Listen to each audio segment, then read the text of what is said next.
Okay, hi. Thank you for watching and welcome to this video which will look at awareness. So we're going to look at being more aware of what you eat, thinking about the food you put into your body, your choices, your control, and why willpower will always fail. Okay, so no one is forcing you to eat anything. You're an adult. It's your choice.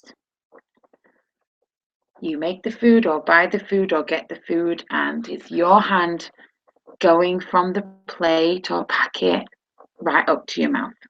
Okay? This means that the food that goes from your hand to your mouth and inside your body is down to one person. You.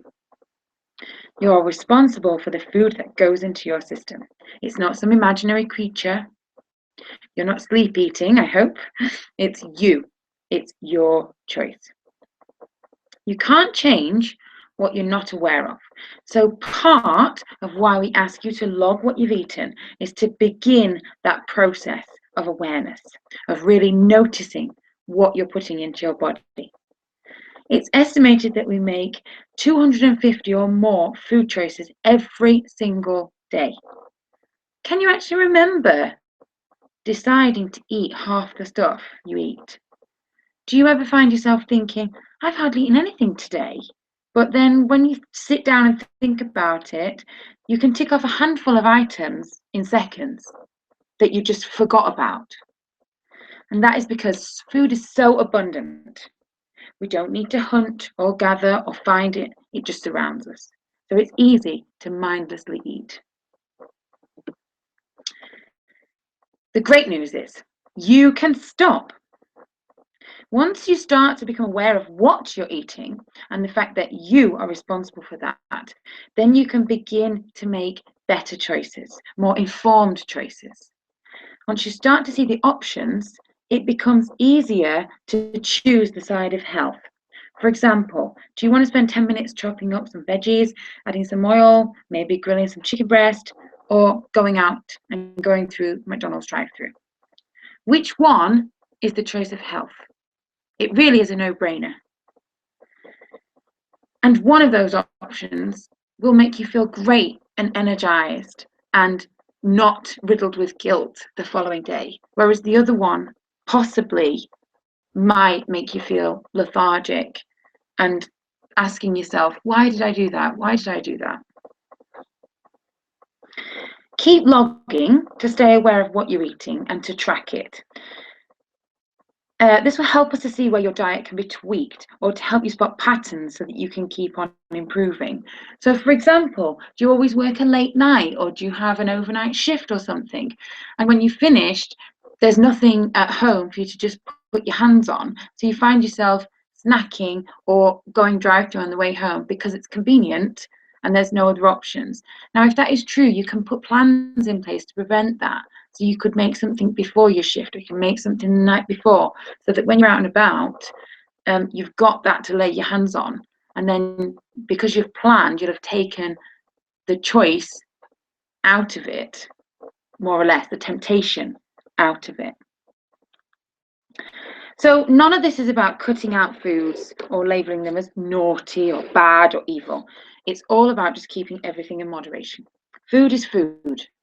It's just fuel. It's only fuel. It's not love. It's not acceptance. You need to give that to you. It begins with awareness and it continues with choice. Okay, you're in control. You're in control. No one else. Only you. No one's forcing you to eat anything, and no one's stopping you from eating anything. Now, if you really want that McDonald's or that kebab from the takeaway, have it. Have it. All we're saying is try and keep everything in moderation. Consistency, again, is key. It's your choice what you put into your mouth, into your body, and which path you take. Will you choose health? Will you choose longevity? Here's something for the guys. You know, if you eat healthily and exercise, you're more likely to stave off erectile dysfunction. How great is that? Keep in mind, it's not about being skinny. It's about being strong and healthy. Heroin addicts are skinny, but you wouldn't want to be one. They are not healthy. You know, you could drink vodka and smoke fags all day, every day, and you probably would be pretty slim, but you'd probably feel like crap as well. You definitely would feel like crap. There's no probably in there. Change your focus from how you look to how you feel. How does stuff in your face feel? Do you feel guilt? How could you prevent that? We're made to feel that all diets succeed because of willpower. You have this latest celeb on the cover of whatever magazine saying how, you know, they ate baby food and they completely cut out carbs, or they only ate after 6 o'clock, or on odd numbered times of the day or days of the week or whatever, or some bullshit or whatever, leading us to believe that if we do exactly what they do and follow this ridiculous strict regimen, that we will look exactly like them. And firstly, this is utter bullshit, because they don't even look like them. We know this. They're airbrushed up to the eyeballs. Their eyeballs probably aren't even real. They're airbrushed too. Okay? Secondly, usually 3 months down the line, you see the exact same celeb being tortured in the press because, oh, they've ballooned or whatever. Now, I don't know about you, but this is not the type of healthy life that I aim for. And I hope that you have also come to see that this is not what you want in your life. The focus should always be on health. And certainly going up and down and up and down and yo-yoing with the weight is not healthy. Some of these celebs are going to have real issues when they're older, because of the way that they're treating their body. So, the willpower thing, it's a double-edged sword. It hurts on 2 levels. Firstly, because whatever faddy diet you might have picked often deprives you of a lot and gives you a list of don'ts and can'ts. So you start out from a feeling of missing out. This constant dialogue of I can't eat this or that, or must not think about chocolate, or perhaps, you know, your friend says, oh, should we go for a drink? You go, oh no, I can't have a drink, you know, oh my gosh. It has the opposite effect. You literally cannot stop thinking about these things, and it can make you miserable and sometimes slightly insane. We've all had those friends who literally are ticking off a list of things that they can't do and can't think about in 1 second, and you start thinking, is this person really with it right now, or have they gone into some kind of food withdrawal insanity? The second thing is when the inevitable falling off of the invisible, non-existent wagon happens, and it will. Whenever you tried a diet that lasted, you feel guilty because you weren't strong enough to stick to it. Your willpower wasn't great enough. You were weak, a failure. Stop there for a second. Is any of this ringing a bell? Can you imagine what that internal dialogue is doing to you? That constant litany of putting yourself down, when really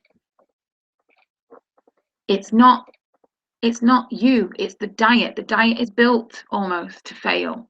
And some people who do power through these fads and get great results, they do so in spite of the actual plan, not because of it. And then they'll rebound straight away. So, willpower is not something that can be sustained long term. It's something for relative short term, and willpower certainly is not something that you can use to improve your diet. And notice how I use the word your diet, not a diet. The YES program is not a diet. It is a different approach to how you eat, to foster healthy habits so that you can carry on having a lovely life and a free life without deprivation. No one wants you to be miserable. In Psycho-Cybernetics, Dr. Maxwell Maltz describes willpower perfectly. So imagine that you're holding a rubber band tight in your fingers. You can probably stretch it quite far and hold it fairly comfortably in that position for a while. Now, this rubber band is your willpower. You can make the effort, stretch the band tight, great. Now, try going about your daily life, keeping that band stretched tight.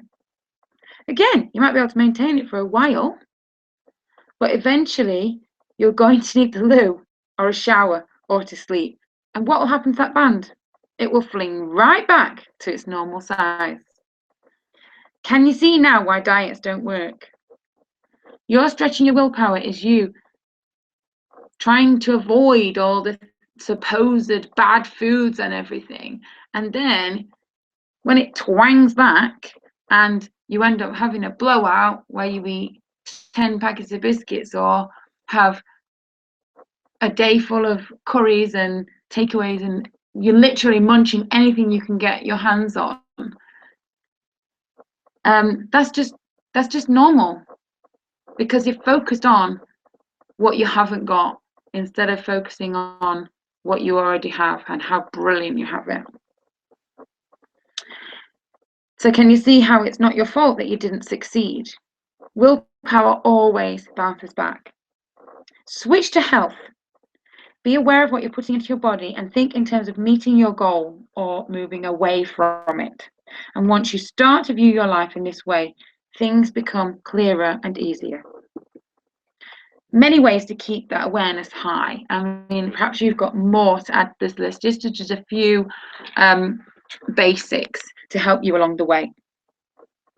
Keeping that awareness high and continuing on the journey down the path to health. So focus on the positives. You can eat anything.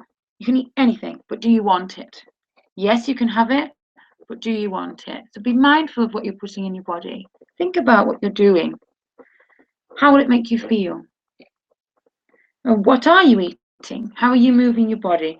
Logging can help you see what fuel you're putting into your body, or help you to recognize triggers, or even connect low mood to types of food. So maybe you say to yourself, okay, I love my Friday night fish and chips. It always makes me feel happy. That's okay. Great. Balance it out somewhere else. Make sure you have like Saturday morning really decent, lots of veggies and lots of water to counteract the possible fried stuff. Is there a way you could make your own version of fish and chips that's not deep fried? You might even save some money doing that. It might not be as much fun, but maybe there's a way you can make it fun. If there's something that you absolutely feel that you can't live without, don't try to. Don't try to, because you'll just be miserable. We are really truly blessed when you sit down and think about it. All the amazing things that you have. You have a choice. You have a job, an education, a warm bed, roof over your head, clean drinking water, freedom of speech, the ability to travel, to wear whatever you want. The list is literally endless. Spend a few minutes each day thinking about what you have and being grateful for that. You'll soon find your mind continues in this positive vein instead of craving that sugary or fatty treat.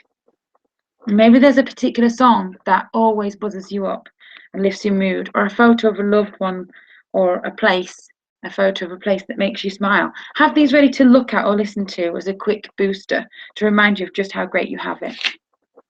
It's all about anchoring those positive and happy feelings in places where you know you might fall back into old habits. You can draw the two paths. So you take a bit of paper, draw a line down the middle, and on one side you draw the end result of choosing health, and on the other side you draw the opposite, so moving away from your goal of being healthier. So the one on the right, the healthy version, could be you as an old person still running around after the kids. And on the other side could be you in a mobility scooter, or worse, your children crying over your grave. Whatever you choose to do, in this picture, try to make it effective.